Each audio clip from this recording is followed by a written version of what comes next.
होली का त्यौहार जब आता है तो हम सभी लोग होली का त्यौहार बड़ी धूमधाम से मनाते हैं।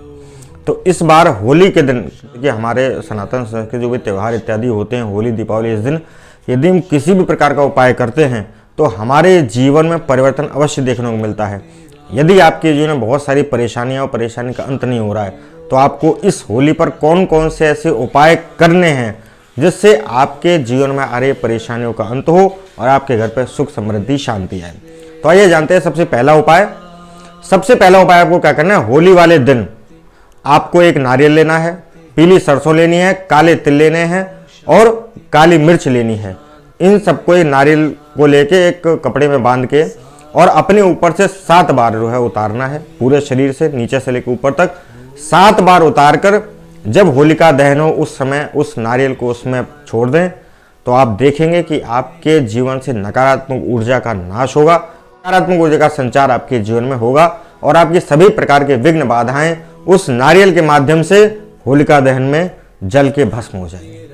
क्योंकि बाकी दिनों में यदि कोई उपाय करते हैं तो उसका फल आपको मिलता है। देखिए हम कोई भी उपाय करते हैं उसका फल तो हमें अवश्य मिलता है। विशेष तिथि पर यदि हम उपाय करते हैं तो उसका हजारों गुना फल अधिक हमें ज्यादा मिलता है। इसलिए इन त्योहारों तिथियों के दिन आपको उपाय अवश्य करना चाहिए। यदि आप शारीरिक समस्या से परेशान है, यदि आपका स्वास्थ्य ठीक ही नहीं होता है, बहुत खराब रहता है, तो आपको होलिका दहन के दिन क्या करना है। जब होलिका दहन हो जाए और दूसरे दिन आप सुबह वहां होलिका दहन जहां पर हुआ है वहां पर जाएं और वहां की राख उठाकर अपने घर पर ले आए और पीड़ित व्यक्ति जो बहुत दिनों से परेशान है, बीमार है, उस व्यक्ति के माथे पर उसका टीका कर दें। तो आप देखेंगे कि स्वास्थ्य से संबंधित समस्याएं आपके जीवन से कैसे दूर होती हैं।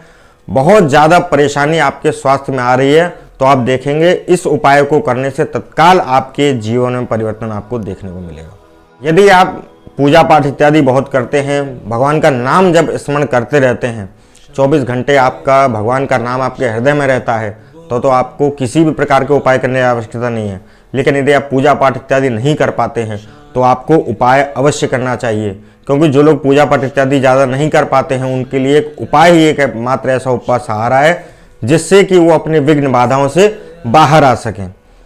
और तीसरा उपाय हम बताते हैं, होलिका दहन के दिन आपको क्या करना है। यदि ग्रह बाधा आपको परेशान कर रही है तो आपको क्या करना है, होलिका दहन की भस्म लेकर आनी है और दूसरे दिन सुबह जब होलिका दहन की भस्म उठाएं तो ले जाकर पहले भगवान शंकर पर चढ़ाएं और उस भगवान शंकर के पर चढ़ाकर वो भस्म अपने घर पर लाकर जल में डालकर उस जल का स्नान करें, भस्म का स्नान करें तो देखेंगे सभी प्रकार के नवग्रह दोष बाधा आपके जीवन से तत्काल दूर हो जाएगी और सभी ग्रह आपको आशीर्वाद देंगे।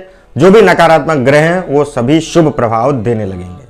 के घर पर आर्थिक समस्या है, आर्थिक तंगी है तो आपको क्या करना है, होली के दिन अपने द्वार पर दोनों द्वार के जो होते हैं दरवाजे के दोनों तरफ आपको गुलाल छिड़कना है और दाहिनी तरफ अपने घर के जैसे भी आप प्रवेश करते हैं उसके दाहिनी तरफ आपको 2 मुख का दीपक जलाना है और भगवान से प्रार्थना करनी है कि हमारे जीवन में आ रही विघ्न बाधाएं दूर हों और आर्थिक तंगी जो हमारे घर पर धन से संबंधित समस्या आ रही है वो भगवान की कृपा से, भगवान नारायण की कृपा से दूर हो। इन उपायों को करके आप अपने घर में सुख शांति और समृद्धि प्राप्त कर सकते हैं। धन धान्य से संबंधित समस्या आपके घर पर यदि चल रही है तो वह आप इन उपायों को करके दूर कर सकते हैं।